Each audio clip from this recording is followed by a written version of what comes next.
Right, can everyone see the stream? Yep. Yeah. All right, so I'm going to blast through these because we've got a few to get through. Yep. And then I need to also show through the HDRP stuff. So bear with me while I try and get through these. I'll try to. So first of all, this is tab, isn't it? Yep. Okay, islands moving upwards. Blah blah. Cool. Okay, so the scene is two robots basically fighting each other. Yeah, on the floating islands. Okay, so in general, I would say, what's the length of the scene?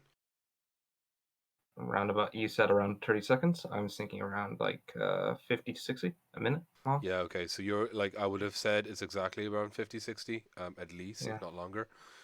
This seems to be like almost a full game trailer, like a full game Yeah. teaser trailer. Yeah. That's probably too much, I would say. Yeah. Especially if you're doing individually. Personally, I think it's way too much. Yeah. You may want to cut it at around, like possibly here, which is like halfway. So Yeah. the big robot suddenly attacks and it just like fades to black or cuts to black. Fair. So it's kind of like teasing the rest of the stuff, which All means right. you don't have to do all of this. Now that's just everything I'm going to say today is only my own opinion, and it's not like a rule of law. You do what you do. Right. Here, massive issue here. The island is moving upwards in a constant speed. I have no idea this is an island. Right, your establishing shot doesn't establish that this is an island.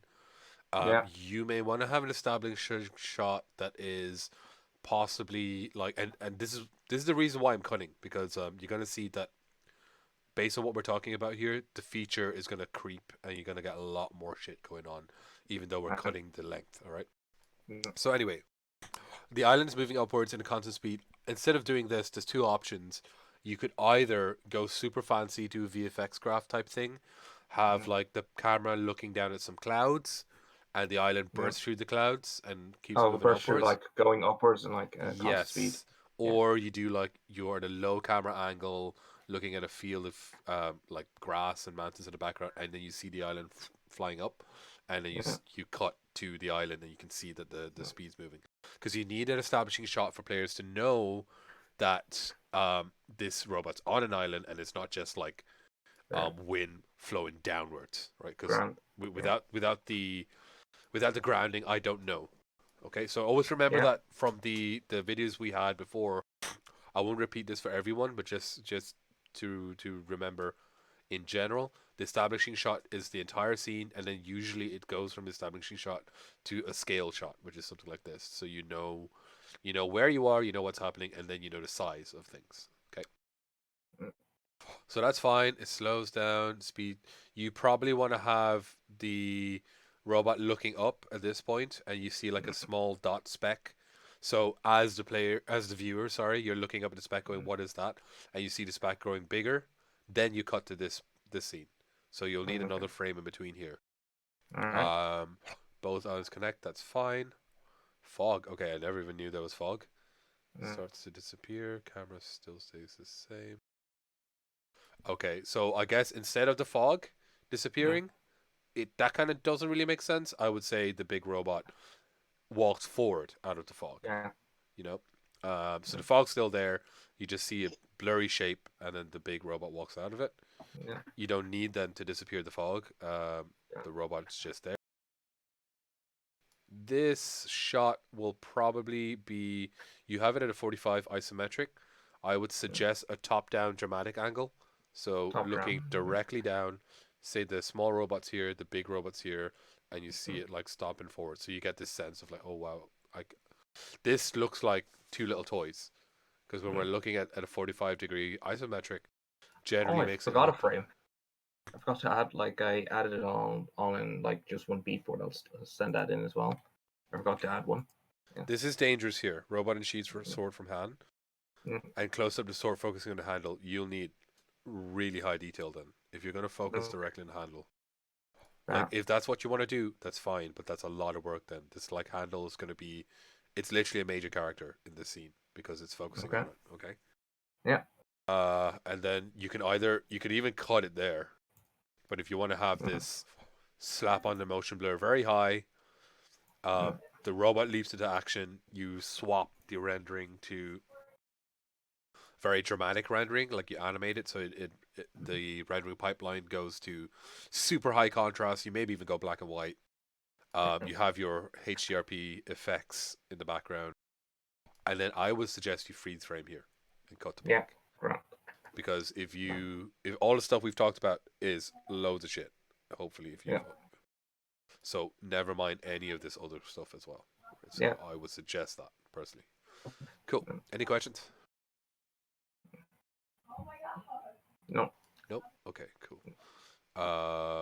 It's completely up to you. And again, if you want to show me a revised beatboard, absolutely do that. And I'm happy to go over it again. Okay, let's have a look at this one. So this is, who's this? This is me. Cool, Michael. Okay, open the shot runner sprinting. Police robot looking down, and then it looks up and sees the runner. Okay. I assume this is while they're running, right? Like there's going to be motion here. Yeah. Okay.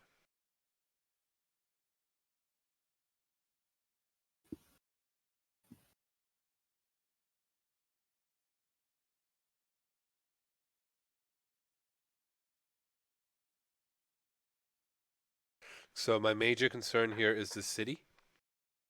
Do you have any ideas of how to build this city? I'll probably just have like a few like kind of like building base objects. One thing I did for one game was I had like building base objects, and then I made like other objects as like windows and doors that I could just like put on in Unity, if you get me. Yeah. So I might try that, and then like also since a lot of it will be like very far away, I don't think they'll need to be overly detailed. But like the main concern would be like the window reflecting thing is the most kind of concern to me. Window reflecting should be pretty simple to do. SSRR exists within, for anyone who doesn't remember or know, SSRR is screen space real-time reflections, which means that anything that's set to reflective will automatically reflect whatever's in front of it. It's very computationally expensive, but it does work quite well. This scene I'm worried about in terms of lag. Are these all going to be 3D models, or are you going to do like a 2D skyline in the background, or what's going on here? I think I'll do a 2D skyline in the very back, and then have some like not so detailed models in the front. Okay, like low LOD kind of stuff. If Yeah. you are building blocks, especially, and this for everyone, there is a 3ds Max plugin. It's ancient. It's called Greeble. Let me see if I can find it.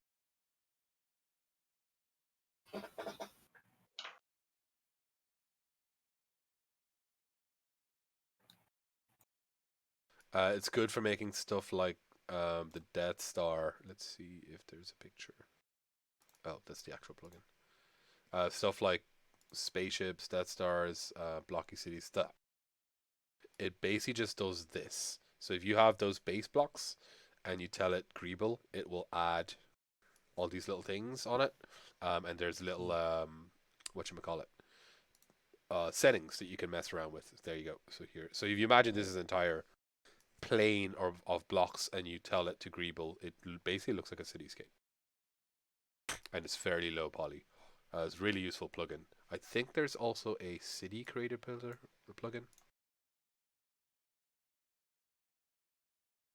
But that may be a bit too complex.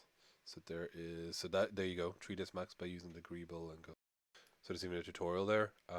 City builder.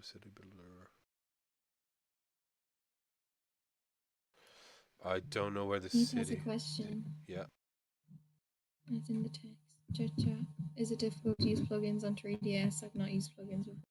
No, it's very simple. I actually haven't installed plugin for a while, but as far as I remember, it's either you just put it into the plugins folder, or it's like in 3ds Max there is import plugin. It just imports.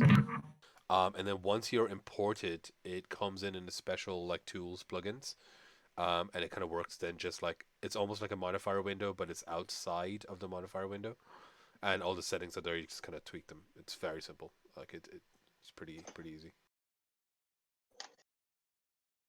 Okay, what did I miss? Is it Andrew Cotter? What's that?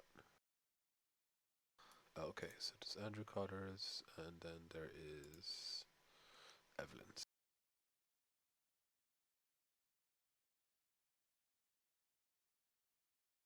Okay, so aside from that, so the city's your major issue. SSR will take care of this stuff, and SSR will take care of this stuff. Issue number 2, you've got 2 fairly important characters. I suppose this fella's the most important. So obviously, most of your time is going to be built on this one. The robot, I would say, it already looks very simple. I'm assuming, are you going to make this a really, really simple kind of like literally what it looks like, balls and Yeah, so just okay, yeah, good. super simple. Because this looks like it's going to be a huge issue. Now, the other thing it does have is it has quite baggy clothing. So, are you hoping to do cloth simulation on this, or are you just going to use pure animation? I'll probably just try animate. I don't know. I'm not too familiar with the cloth stuff. Yeah, Like animation. So Unity cloth animation is like, if you look at the Pixar cloth animation, even they have loads of problems with it. So,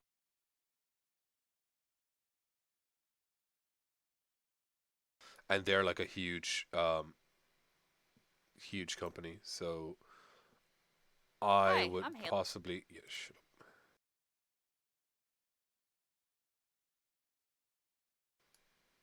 It essentially takes rendering and like renders each cloth fabric line. So you animate the underlying model, and the cloth is draped over it and is then simulated. So Unity does do a real time version, but because it's real time, it does have issues. It's not quite as there's one. Any cloth. No,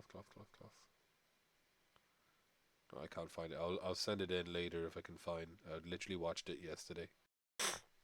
But it is very expensive to do. So in the design, if you want to keep the bagginess, that's fine. Just be aware this probably won't look very realistic. And there's a reason a lot of kind of like real time animations do skin tight clothing, because with skin tight clothing you can get away with it like not moving that much. So it's something that I would possibly think about, because you've also got, it looks like this is fur simulation as well that you're gonna have to try no, and do. it's like robot parts. Robot parts, okay, that's a lot better. But yeah, I would suggest having a think about converting to robot legs or tight kind of clothes. Like, have you seen the Unity Atom? Yeah. Yeah, so something like that, where the clothes that they specifically made were very form fitting. Like, they did have real time simulation and clothes here, but this was a whole different pipeline they had to build. And they took loads of time for like this dude. There was a whole like GDC talk about him, and then this fella as well. It is possible. It's just very, very hardcore and complex. So something like this with their robotic parts, with stuff stretched over them, looking like a stretch over them, I would suggest that personally. Yeah. Right.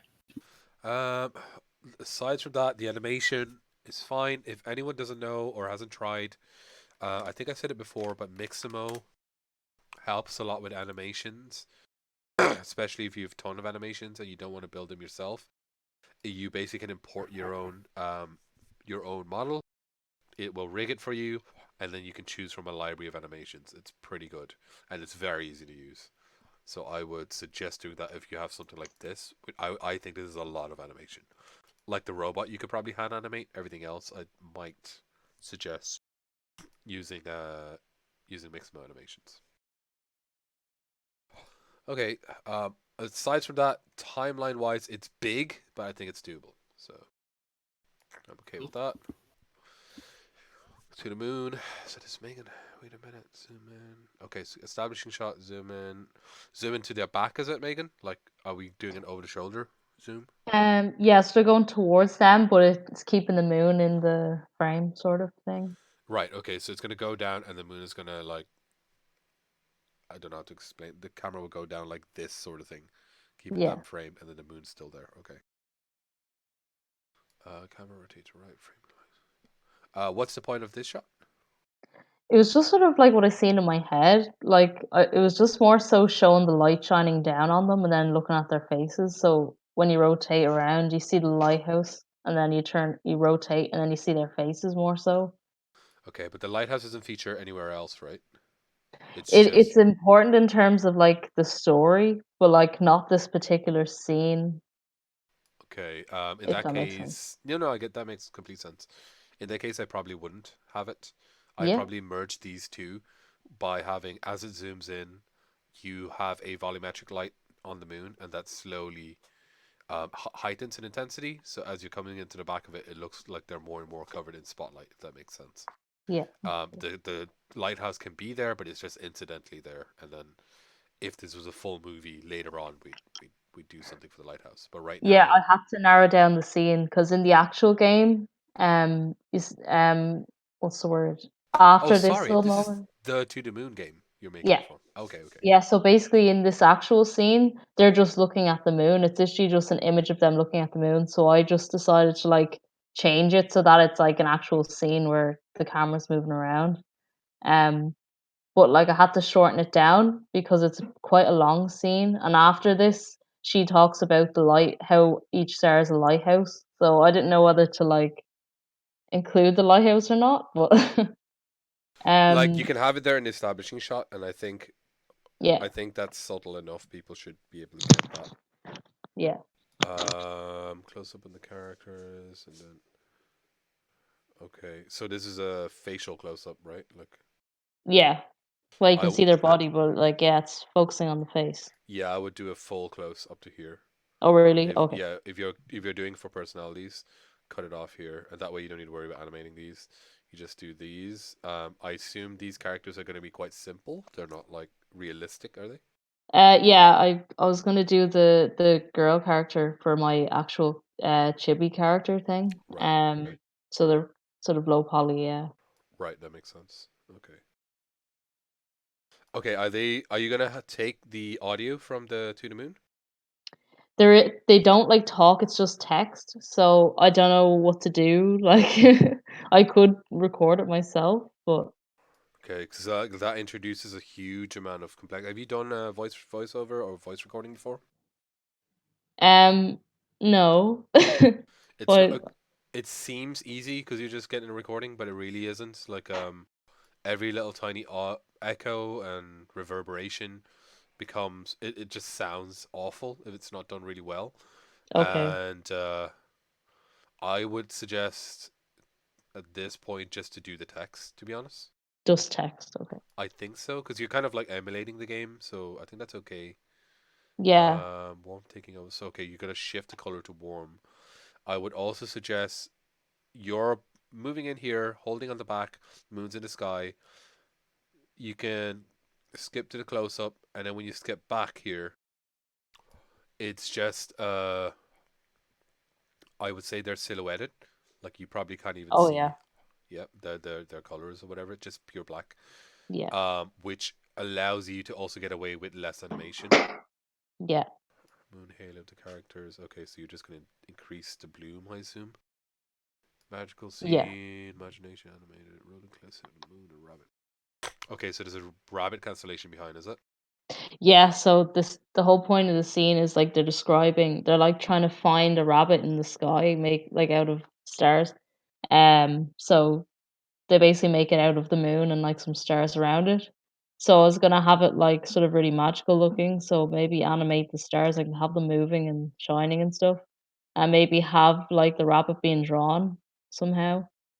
Yeah, so for that, I'm not sure if you want to do particle effect because HDRP has a problem with particle effects at the moment. Right.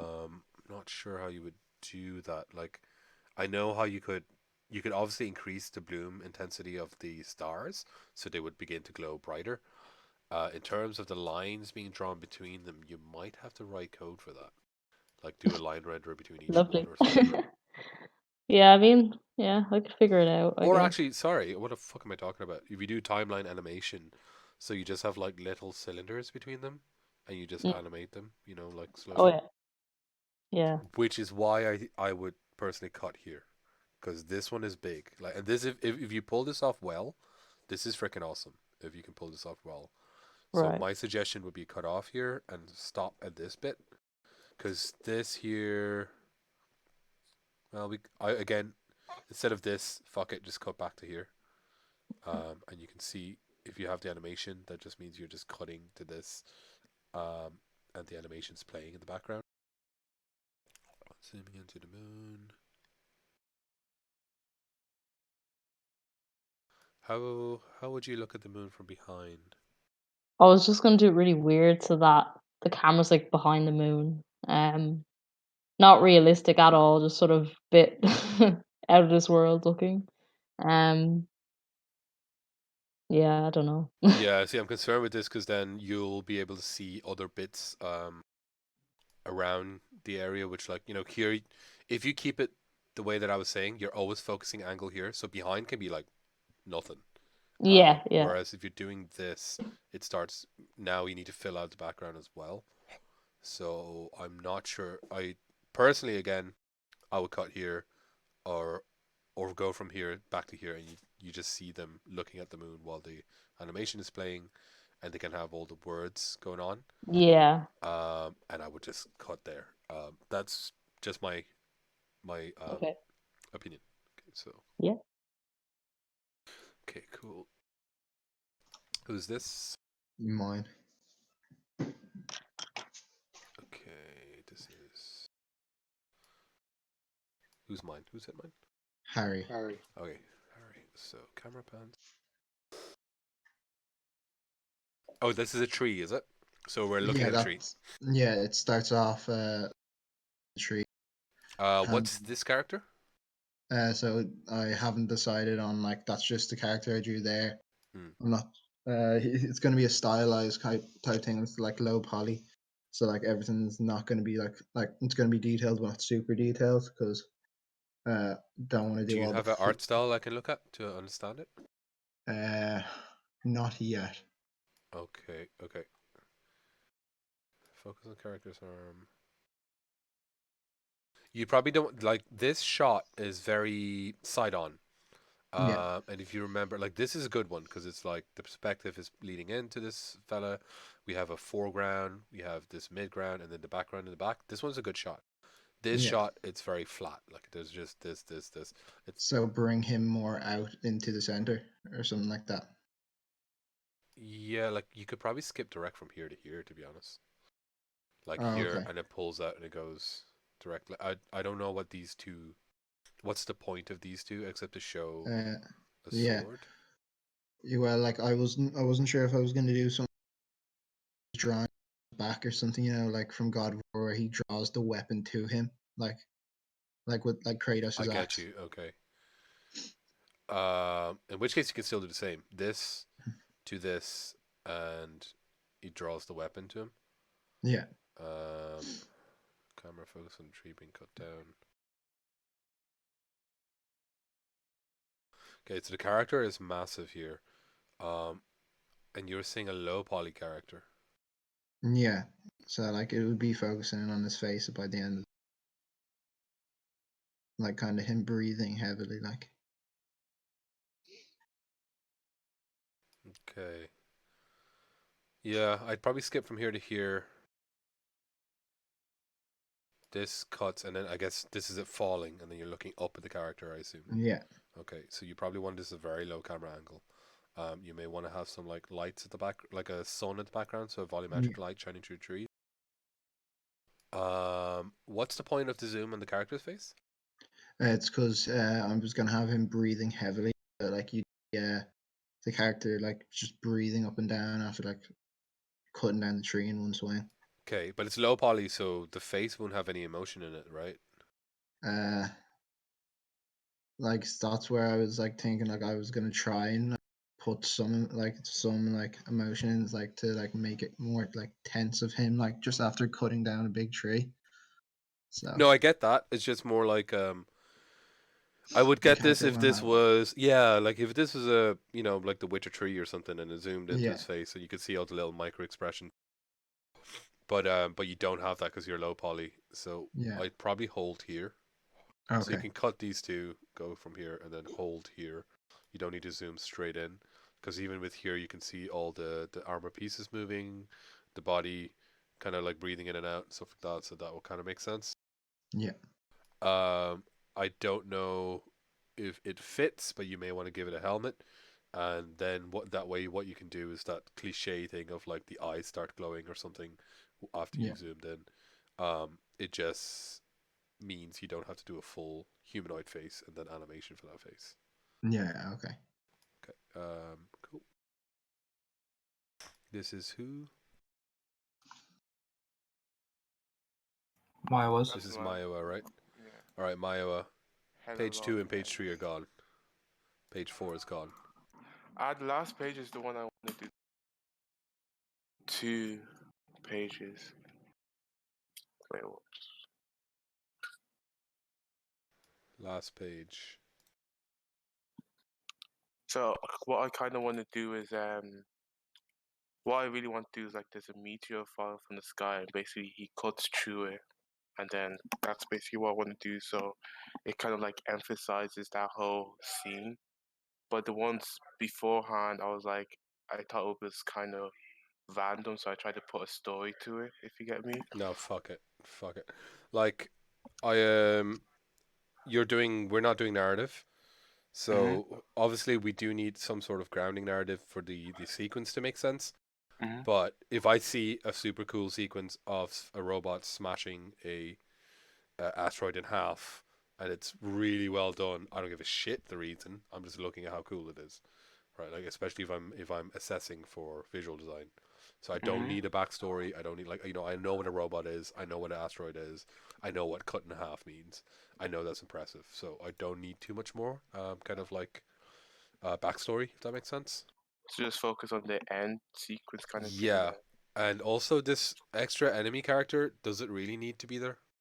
Oh, I literally just added that to make a story out of it, so it doesn't have to be. Originally, I didn't have it there.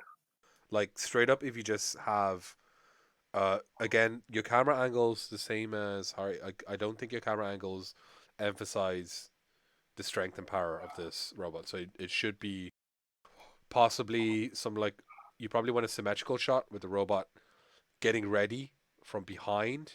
So here's the robot. Here's the I have asteroid. it You on see it the growing. page before, I think. On the Okay. last one or the second last one, something like that. This one here. Yeah, and you should be able to see the asteroid showing up. I should Yeah. see some of the background, some of the, sorry, not the background, the ground. And Yeah. I'm at a super low angle looking right up. You probably want to set the camera angle, field of view to be super wide as well. Yeah. To just emphasize that. And then you'll zoom in as it draws his sword. You'll probably cut to side on view. You don't have one. You probably don't want to see a frontal cut view. You probably want to cut to side on view. I'll tell you why. So not only does it look more dramatic, where you have like the asteroid here and the robot here, and it's side on, you see a sense of scale, but also it means you can hide the cut, so you can transfer the asteroid, change the prefab from one to another where it's already cut in half, and you don't need to worry about the animation in between. And then a lot of this is particle effects. VFX graph, particle effects, fog, volumetric lighting. I think if you just do that, it's freaking awesome already. You don't think you need anything else. Super rocky ground, very well done robot, very well animated. Thing meteorite comes in, has loads of like VFX graphs, so it looks like it's on fire, emissively glowing. Robot cuts in half, shower of fucking explosions, fog, smoke. Robot still alive. Done. Calm. That's just my opinion. But okay. This is Jordan Beatboard. It's not well, I have like another one. This only has like 6. I uploaded another one there recently that has all of them, like just there. No, Dara, we're gonna do 6. Oh, okay. That's It's too much. You're the Like boss. You're the boss. what? You're the boss.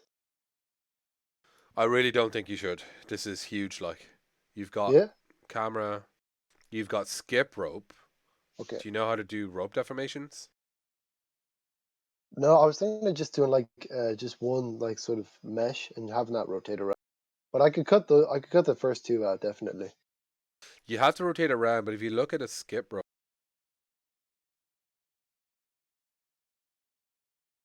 it doesn't just stay the same. It needs Yeah, to like it it moves flops around. yeah. Yeah. Avert your eyes, children. So that kind of flop. Yeah. Oh mate, come on, just do the fucking thing. All right, so you see the way it hits the ground and it flops, and it also Yeah. deforms. It goes skinnier when it's on the bottom, and it's Yeah. wider when it's at the top. So you'll need to Yeah. animate all of that. Probably using a mesh, a morph. Sorry. Hmm. Yeah. No, so I'll definitely get rid of the skipping then. Well, you can keep it in and just have like just these, and then you're again with the punching bag that needs to deform as well. And you'll probably need to add a motion blur on this. Okay. That's to show face. This is a humanoid character. Yeah. What style? I just like kind of realistic. I have the model Do you have made. an example style you can show me? Yeah. I have to just get it up really quick. No. Do you have Like an example game style or cinematic style? Is there some sort of something existing? like Street Fighter 5, I guess. That kind of not necessarily that quality, some of that stuff.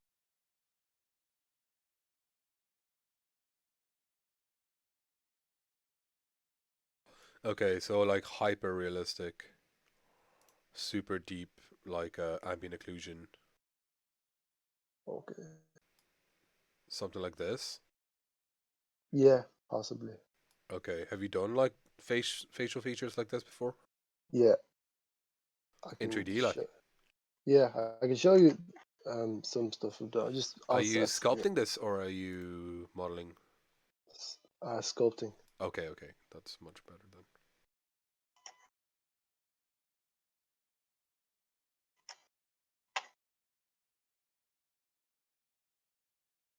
You may even want to cut after 4. To be honest, Yeah. you see whether you can hit 5 or 6.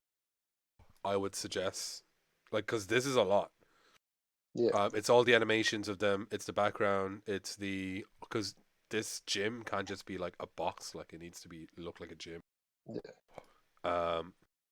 Deformations here. You'll need like you probably won't be able to do sweat animation, but you'll need sweat. Yeah, definitely not. On it. Like have like a texture or something. Yeah. There's a thing called a detail mask that I can go over, but basically it allows you to have a separate kind of material on top of the normal material, and you can tile that separate material. So it's usually used for skin pores, but you could probably use that for sweat in this case. Yeah. So that's a lot of shit in here. Like I know it seems like nothing, but in order to get this right, it's pretty big. Right. Okay. It's massive cuts. Do you know how I would do like face rigging? So if you want to do bones, like face rigging bones, you can literally just use bones and put them in. You can do morphs where this may be easier if I find an example.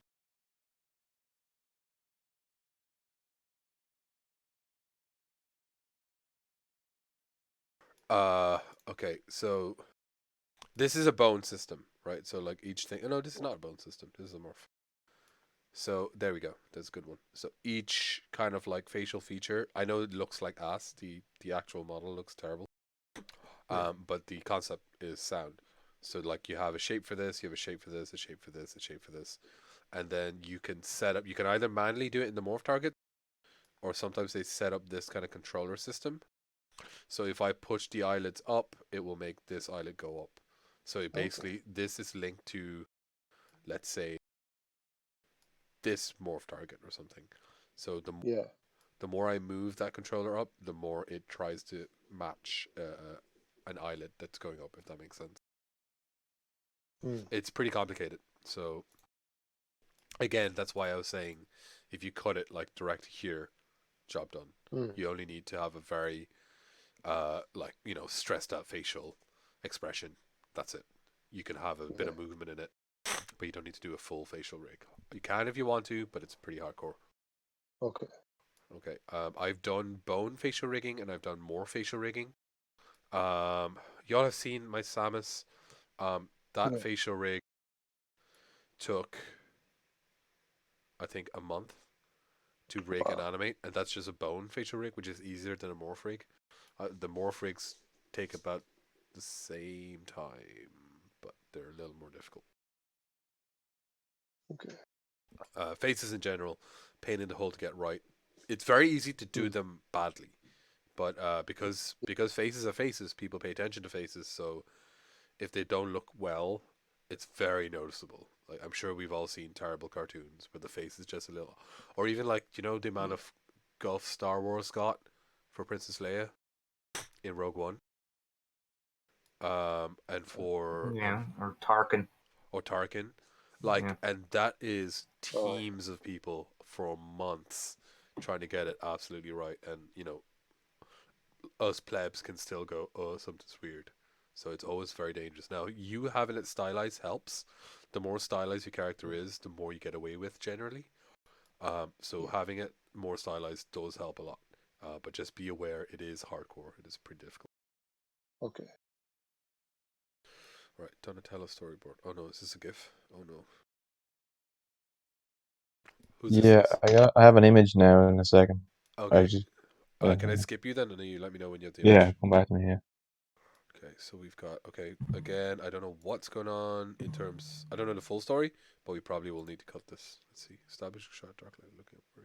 Yeah, I just did like every single shot, and then like I have Right. a video as well, so that to do the animation thing. So it's not a lot of animation; it's just like a lot of shots. Not shots, even just. I see, okay.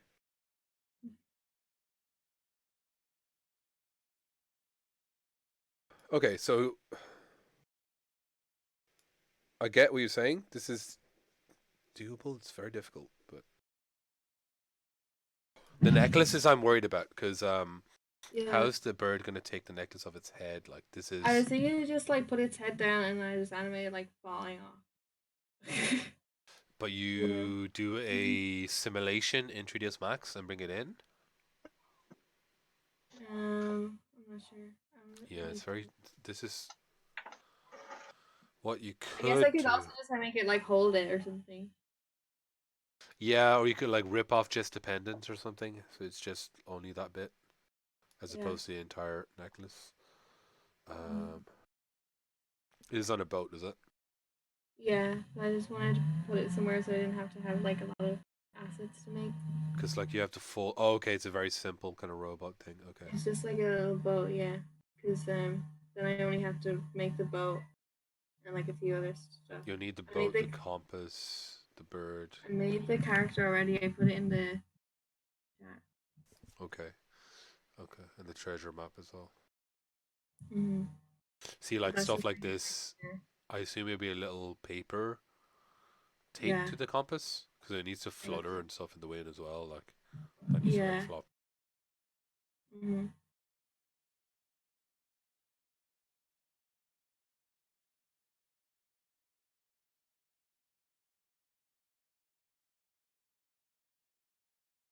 So I like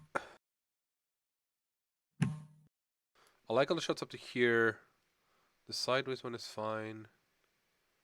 Looks at bird. Here I have an issue. Like this camera angle, I don't think it's the greatest. Like the top-down view. Mm-hmm. I think you can go back to this camera angle, but just like have the bird land on the side here, I guess. So they're just always like side on.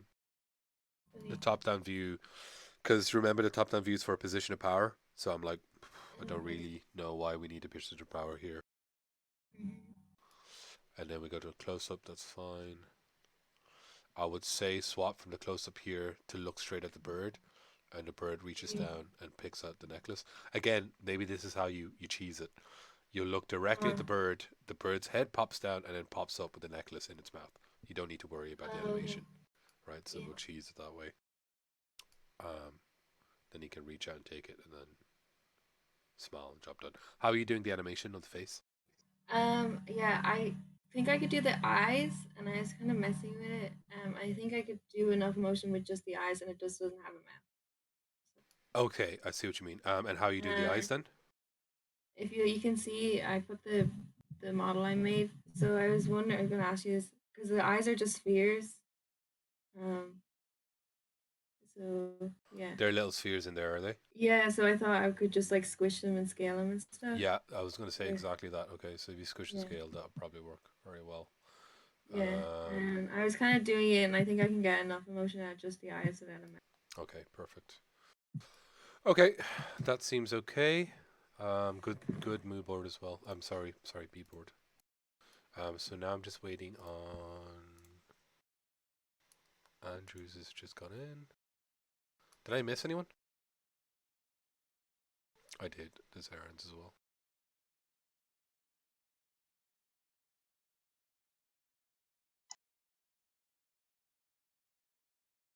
Okay, so I would say not need to move. Just look up at the sewer. So it's through the sewer. Yeah, up That's through the manhole. Yeah. No, the manhole's like after. That's in the sewer. Yeah, but that's the manhole cover, no? No, that's like horizontal. It's a tunnel. Oh, I see. And this is the river. Okay, I get it. Yeah. Probably wouldn't move through. Just have it like sat there, establishing shot straight away. Yeah. Just lock it there. You're looking there, because as a viewer, the moving makes me kind of like look around, but you don't want that. You want me to look here. So if you lock this at the start, and I'll automatically be drawn because everything's focusing. The vanishing point is here. Whereas if you're moving, I'll be paying attention to everything around it. So you probably don't want that. Just keep it there. You can have a very slight move, like a very slow breathe, focus in, but not too much, I would say. Character runs around. And my parents from the corner, and you see the full sewer. Yeah. So is this kind of like I'm in the view of a person? Like no, there's gonna be like a tracking shot following him first. So like it moves through the sewer and up through the manhole. So like you're kind of like a person. Okay. When you're using Cinemachine, there is a thing for head bob. You can turn on head bob, so you can have it like when you're moving here, it automatically kind of bobs, so it looks a bit like a handheld camera sort of thing. I think you want that for this. This looks like a documentary shot type thing, so it looks like it's very action based. So you probably want a bit of like handheld motion, as if it's a cameraman sprinting through the sewer. Like the camera pans around the corner and it goes up. Probably not slow. Just go right up. Yeah. And then this is alleyway, is it? These are buildings. Yeah, it's 2 buildings. Okay, and then you look at one building, you see the character jumping up.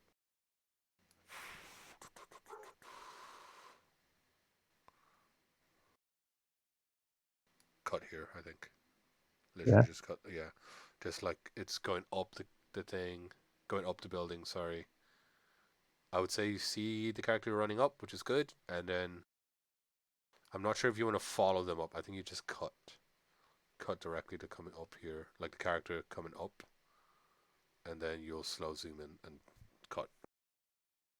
Like that, like, because you have the skyline, the same skyline problem that Michael will have as well, because this is pretty big. And then, are you gonna have to do animation of the cloth as well? Yeah, I wasn't sure how to do that. I was maybe thinking just doing a little bone through it and I'm doing it myself. You can do that. That's obviously the handheld way to do it. The other thing you can do is if you have like a cloth thing in Max, you can do a force simulation, so you can add wind into the scene, and the cloth will flap in the wind. And then you export that as a. Oh, I don't know if you can keyframe that now. I need to check into that. You might have to do morph targets out of it, and then morph between the targets. I'm not sure if you can do a full baked animation of that. You might be able to, but I'm not sure. Otherwise, the other option is you have a character that's just built to be like it just stands still, sort of thing, like in a power pose, and you put colliders on it. You'll have the cloth with something called character joints between them. They have colliders and rigid bodies, and then you add force into the Unity scene, and that will flop in real time. What's it called? Character joints. They're Unity stuff, so they're not 3ds Max. They're all Unity in Unity. You'll need to rig it first. You rig it with the bones. Then you bring it in. You don't have any animation. You bring it into Unity. You put character joints in between them. You'll have colliders on them and rigid bodies. And then when you add a force into the scene, it will affect them as well. But it's pretty complicated, like so. Okay, that's the last one now.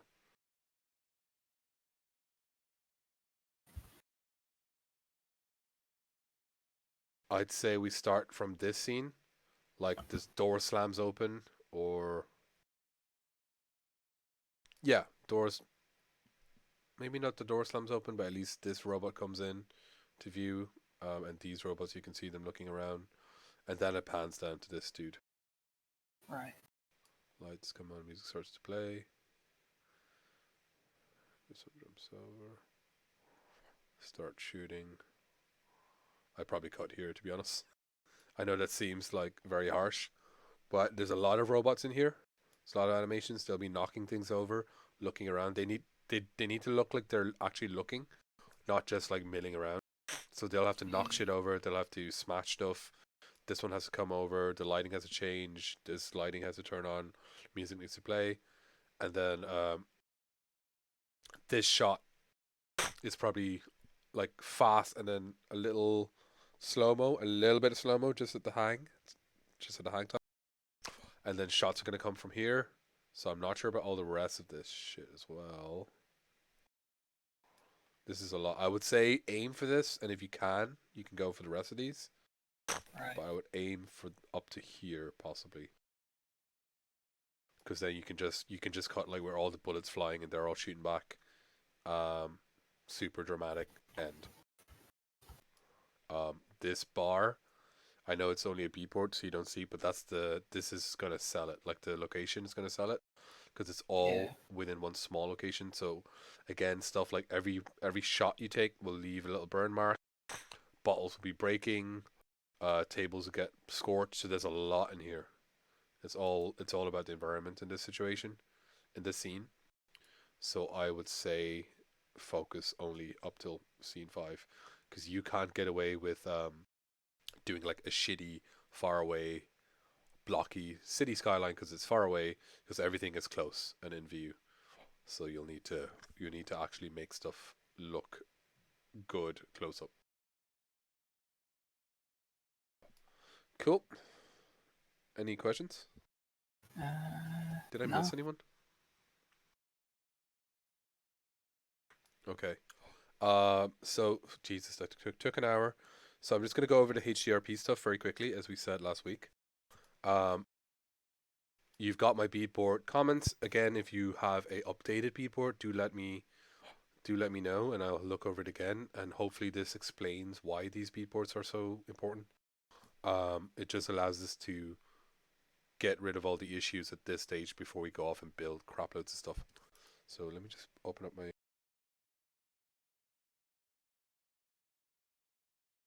Bear with me one sec, because my push to talk doesn't work in Unity, so I'm just gonna need to swap a few settings.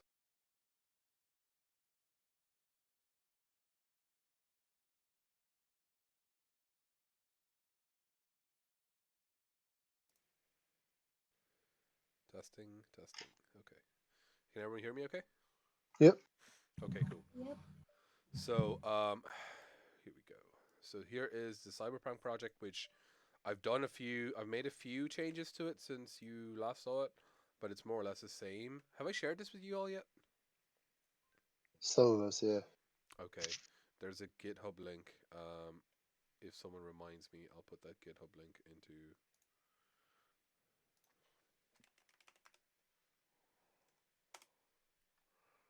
Discord. Let me see if I can... My projects, Cyberpunk. So this is slightly old, but I'll update it ASAP. So let me put that to asset design. So okay, that project is now there. You should be able to clone or download it. And I'll update it with the new changes, which aren't that much. So this is HDRP, all the fanciness. It is way more complex than it needs to be. I don't know why it's this complex.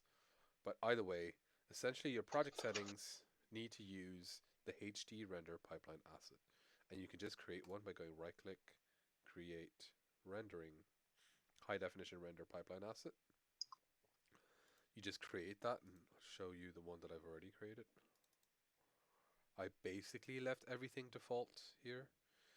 There's a few other options you might want to change. So let's have a look. Lighting, you probably want screen space ambient occlusion, so you probably want to turn that on. You probably want volumetrics. Volumetrics meaning if I shine a light through fog, the light shows up shining through fog, whereas a normal Unity scene, when you shine a light through a particle effect, unless the particle effect is set up to take light, it won't reflect the light, and it also looks like it's only shining in the particle effect. It doesn't look like it's shining through dirt and dust.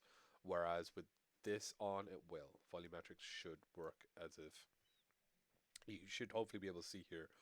The lights look like they're affecting the fog a little bit, like here and here. You can kind of see that. And another quick and easy way to do that is bloom as well, but it does work with volumetric lighting as well.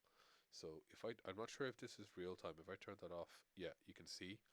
So this is just bloom alone, and without the fogs, and with volumetrics on, it does allow see like the light to show up through, the fog to show up through the lighting. So it's quite a big deal. It's actually one of the major reasons why you would use HDRP. And then I'm using high quality because I'm not running any scripts, so it should be okay. I do want the ability to use screen space reflection. And what screen space reflection mean is anything that is set to very high polish or very high shine. So this can be metal, very shiny metal, or a mirror, or whatever it is, will reflect whatever's in front of it. Now it's very expensive. So again, in a full game, this is one of the first options that's turned off if people need to save frame rates, but it does look good. So we'll have that. We have, I don't have screen space shadows. I'm going to turn that on. I'm not sure if that actually made any difference. I can't see. Oh, there is. I don't know if you can see up here. Can anyone see that? So if I turn it off, there's a little bit more shadowing going on. I don't really see it. Really? No. I can't really see Yeah. it. Up here. Can you see that up here? Here, it's a bit more obvious here. Oh yeah. So I'm just going to turn that off again. Oh, So it's a bit more darker. It's not just a bit more dark, Tab. It's simulating the shadows, even where I haven't set there to be shadows. Like where I don't have an ambient occlusion map, it does just simulate shadowing on it.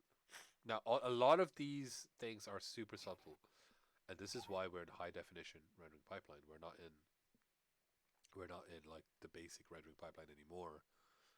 We're trying to be subtle at this stage. We're trying to like once you get up to a good looking stage, every other improvement is always incremental, but you kind of need to make those improvements. So material quality levels are high. I am allowing the subsurface scattering. Did we go with subsurface scattering before? No. I think briefly, but I think not briefly in too much did. depth. That's the one where like it kind of does stuff under the surface Like for like this. skin and stuff, right? Yeah. Exactly. So it uses a thing called a thickness map. So this monkey, this is the marmoset monkey. You should be able to see because the face area is thicker, the light doesn't shine through as much, but the ears are thinner, so the light shines through a bit more. Now, the only way to get this to work is you need to have a subsurface scattering material, which I have on this person. This one is a subsurface scattering on it, so the light goes through it a little bit. And it uses a thickness map, which thickness map. As you can see here, it's generated and it goes, oh, this place is very thin, this area is very thick. Okay, and you can bake one of those in Substance.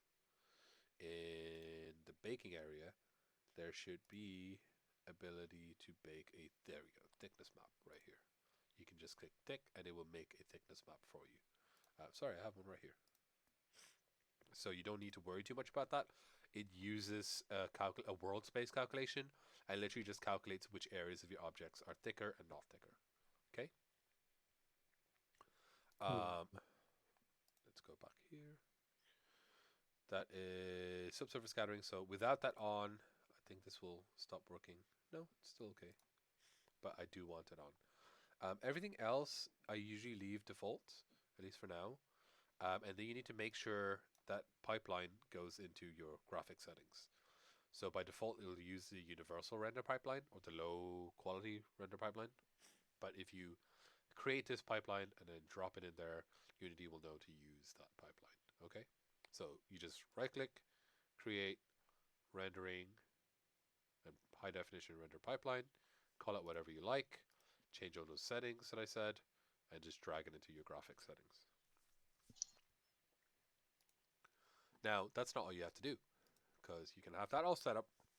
You still need this thing called a global volume. So the global volume, well, you can have loads of different volumes, sorry. A volume just defines the area in which post-processing effects take place. So if I right-click volume, there's global volume, I can do a box volume, sphere volume, and essentially why this is used is for if I'm going from outside to indoors. So I might book a box volume for the outside and another box volume for the inside. It will literally be like a box, like a collider shape. And depending on where the camera is, it will swap between the two volumes. When it enters the other volume, it starts using that volume settings. A global volume obviously is global and affects everything. For your stuff, most of you I think will be using a global volume. So the global volume works like this. So volume, tick, global, that's fine. You can also change it here actually. The weighting is not really important. That's kind of more like if you have multiple volumes, like which one takes the most weighting. And the same with priority. But because I only have one global volume, which again, I think most of you will probably only have one global, we don't need to worry too much about that. So here's shadows. And this is like, yes, do I want shadows or not? You can barely tell the difference. In fact, I might need to zoom right in. Can you tell the difference at all? Yeah, there's like Oh those, yeah, those slightly. like Yeah. gray spike parts. That's all. It's very small. But again, all of these. Can we see J-Lo? It's there. It's no hair. It's creepy. No hair, J-Lo. It does look like her, but no hair. So where was I? No, Keith was just typed. He wanted to see J-Lo. So all of the settings are all small settings, but all put together they make up the whole scene. The biggest one you'll see, and when we get to bloom, that'll be the biggest one. Bloom and fog will be the biggest ones. Contact shadows are kind of like ambient occlusion. Contact shadows and ambient occlusion are both very related. So if I turn them both off, I can't even tell. It's very small. You can see the lights getting a little bit too bright without ambient occlusion. And with contact shadows, I'd say I had to zoom into something really small to see contact shadows, because they're shadows made on contact. So they'll only. I probably need to extend the length of them as well.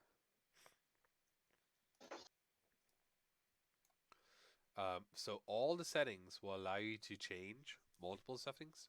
Obviously, the more settings you change, the more expensive in general. Ambient occlusion, you all know what ambient occlusion does at this stage, I hope. Yeah. Tone mapping is just the mode that the HDRP uses for generating the scene. So if I turn off tone mapping, it's going to look like way too garish. So depending on the mode, you can change, like this is neutral. So there is, you can do a custom one, and you can tweak the tone mapping yourself. External will, don't do external. External will look for a external tone map. So unless you know what you're doing with that, don't mess with that. You can do a custom where, let me just turn all of these on. Y'all know what gamma is, right? Everyone knows what gamma is. You've tested it on computer games before. It's basically like the overall, I guess, brightness, if you want to call it that. It's not really, but it's kind of more contrast. But gamma is controlled there, and let's do that.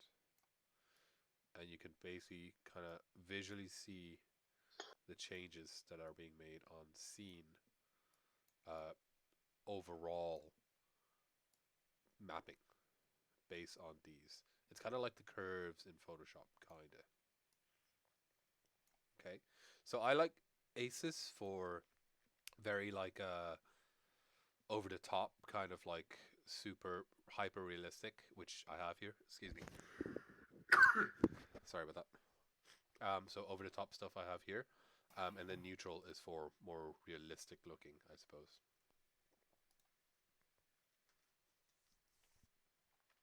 I actually kind of like neutral now. I look at it.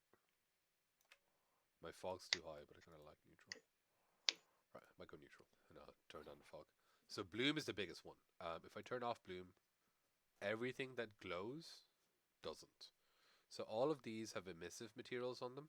All the stuff that's glowing. It's very similar to the bloom that is in the old post-processing effects. So turning it on will obviously turn on bloom. Your quality is just how nice the fall off is, and the intensity. That's intensity. So that's crazy high, and we can obviously go lower. So you probably want to get like a middle ground. And if stuff isn't glowing as much as you'd like it to, like if you see this one here, that's not glowing as much as I like it to, even though everything else is, what you can do is affect that actual material itself. So just click on that material. It's the new material 2, and you'll go to emission, color, and HDR. And the more you increase it, you can see the more it's starting to glow. Cool. So it does depend on the intensity of your material as well. So let's go back to global volume. And I'll go over materials at the end. Where's my bloom? So let's put the intensity up to like, it's 30 too high. 4.8. Ooh, that's too high.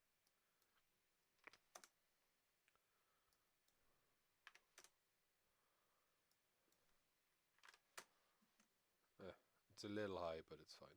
I just need to drop this one's intensity, whatever this one is in the background. Traffic rear, HDRP lit. And let me just drop that a little. Cool. Yeah, that's better. Actually, back up. So it's all about like tweaking all these millions, and this is why I keep going on about like cut it, smaller and smaller and smaller, because you're gonna have to do this for everything. So bloom's done. Lens distortion, if you want to have lens distortion, this should only work on the camera, I think. Yeah, you can see it happening there. So it won't work in scene, but it works in game. This is the lens distortion. So depending if you want to do effects, so you can do like a fisheye view, or like this is a wide angle view. It's called barrel and pincushion distortion. They're different types of distortion, and then like how much they affect on the X and Y axis. So only do this obviously if you want a lens distortion. If you don't want it, like, don't have it on. And then film grain is, I don't know if you can see, I think it's much better if let me put it to large and let me play. You should see little bits of animation, like a grain popping on the screen. Oh no.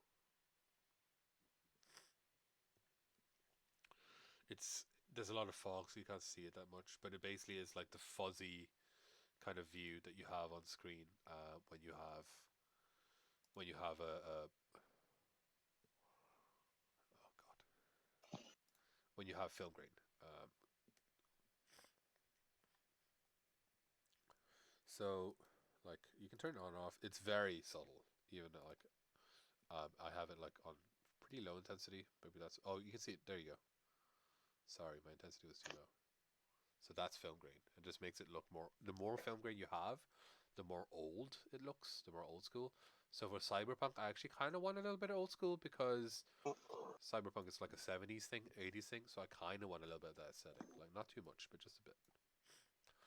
DOF again works on the camera. So let's pop that on. And I can change my far and oh no, it's too far up. So I had it set for very far. Let me see if I can bring it all the way up to me. So you can see there is a plane. So depending on the distance, I now have it very exaggerated. So this stuff is in focus, but everything behind it blurs out of focus. So it depends where your start point is. All right, so now nothing's in focus, and then the further I push it out, the more further away stuff gets into focus. So right now this is pretty good. So you can see the building in the background out of focus, but the stuff in my midground and foreground are in focus based on my DOF. As I said, that only works on the actual camera itself. I get motion blur also works only on the camera itself. Motion blur won't do anything until you have motion. So this affects both motion and scene. So if something's moving, so like the people who had like close-ups on characters swinging swords or running, you probably want to have motion blur. You probably want a more intense motion blur than I have. I have it on 0.5, which means when it moves, it'll be a little bit of motion blur, but it's small. But without the motion blur, it looks too fake. So regardless of whether you play with motion blur, when you're doing a cinematic, you generally want motion blur on a little bit just to have that sense of speed. Now, fog is the other big one. So if I turn off fog, this is it without fog at all. And without fog, just doesn't look quite very interesting, to be honest. It's sorry, it takes a little while to re-render every time. Yeah, it does. So without fog,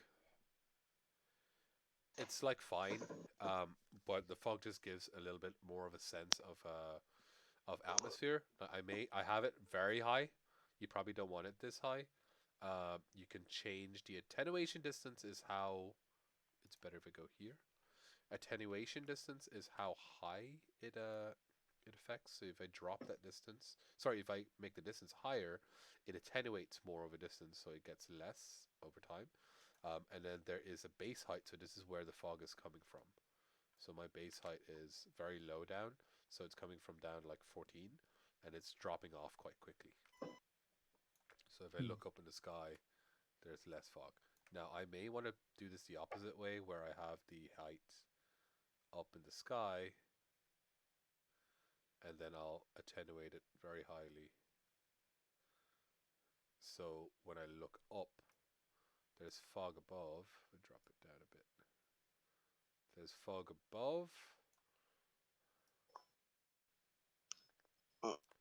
but it doesn't. It falls off very quickly. So stuff that's close to me isn't in fog, but stuff that I look up at is fogged.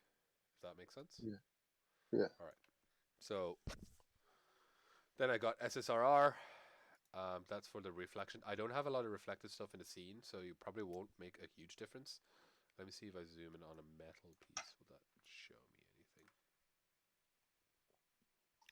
No, I don't have a lot of reflective because everything's all grimy and dirty. So probably will make a big difference. I have it on anyway. But yeah, there's too much dirt on all my surfaces because I'm doing Cyberpunk. So you probably won't see. Let me make a cube in here and see if that will work.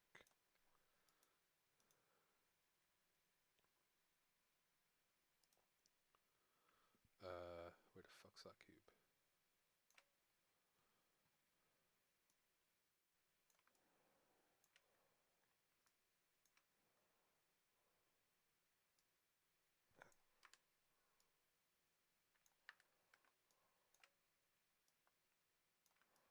Okay, and let's make a material. Oh no, I don't know if this material will work. We'll see.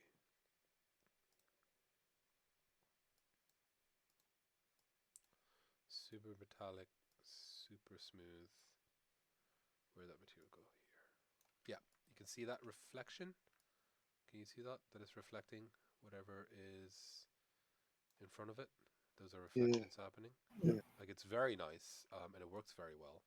But you do need shiny materials to take advantage of it. And then if I turn off the SSRR, it should go away.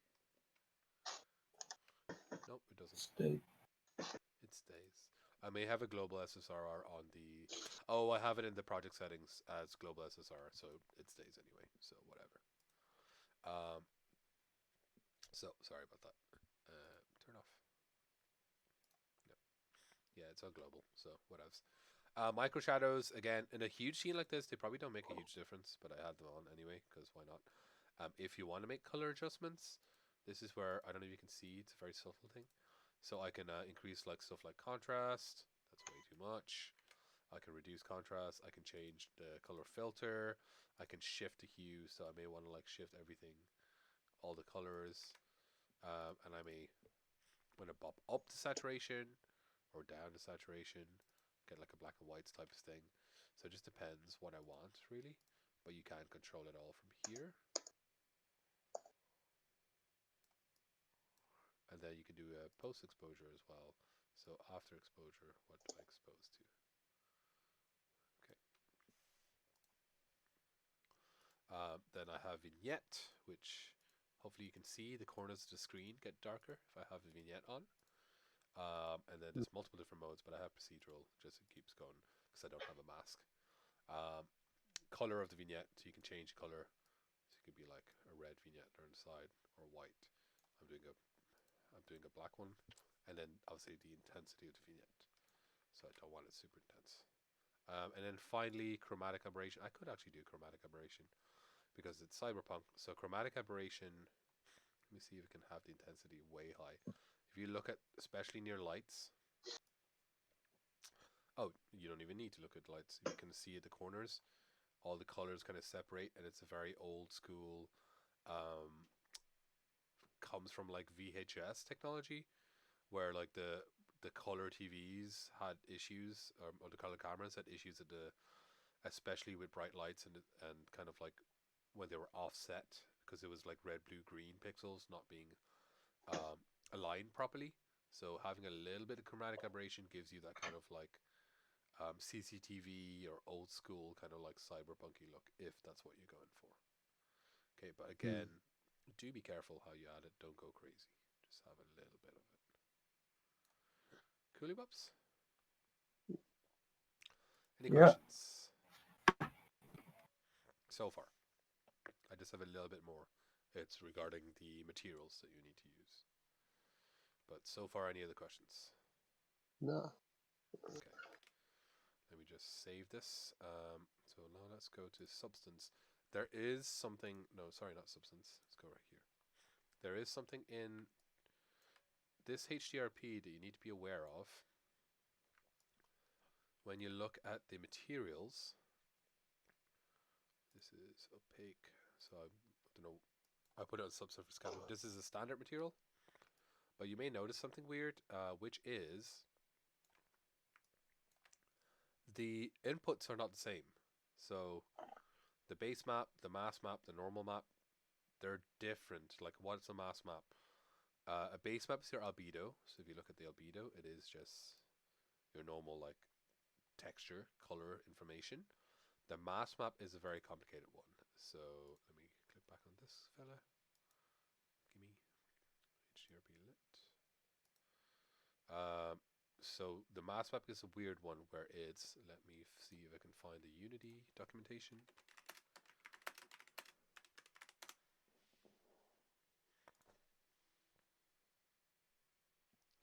It works like this. So red channel, it's basically one texture, and usually textures are made of RGB, which is the red, green, and blue channels, and then the alpha for the transparency. Now, what they do, and this comes from AAA, for saving space, they will map all the channels together. So the red will be metallic, green is occlusion, ambient occlusion, blue is for details, and alpha is for smoothness and not for transparency.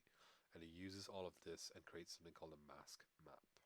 You can manually make the mask map yourself. If you're in Photoshop, you should be able to. If you're Photoshop with a TIFF format, you can go to the channels and individually edit each one yourself. Or happily in Substance, they've now updated so when you export textures, you can just select Unity HD render pipeline and it will bake a mask map for you happily. So you don't need to worry about that. So whatever you're doing in Substance will just be baked into that format. But just FYI, if you're confused and you ever find that and you're like, what's going on? That's the reason. It's using a mask map there. Then your normal map is your normal map. You don't need to worry too much about any of the other stuff. Like if you want to look into them, that's fine, but they are for much more advanced things. The emission inputs are here, so that's where your emission comes into. And then if you click on this, it will allow you to intensify the emission as well. You can see there. So that's how intense it is. Don't actually want the bit. And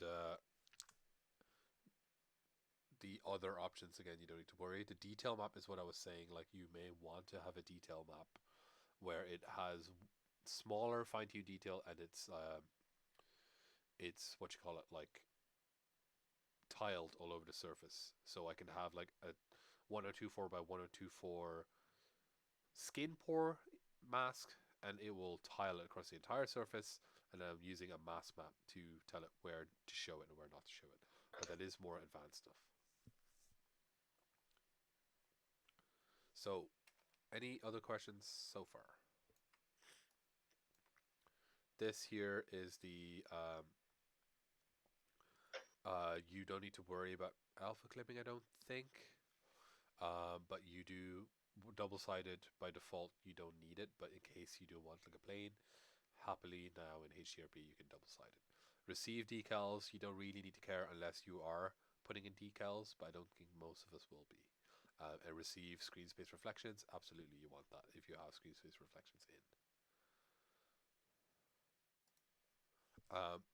This displacement mode is important if I want to do, let me see if I can find one.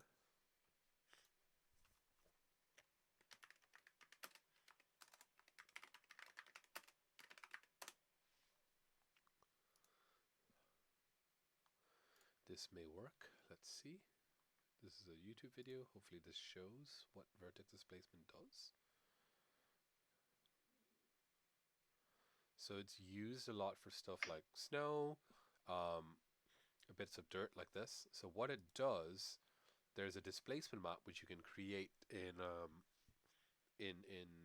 Substance, and what it will tell, or in Alchemist, what it will tell whatever you're using is to displace the vertices on the model, and then whatever the displaced vertices are, show this material on it. So in this case, they're using it to show snow.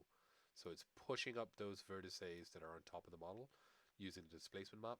It's just black and white. Whatever is white gets pushed up, and whatever is black gets pushed down, and then displaying this white snow material over it, if that makes sense.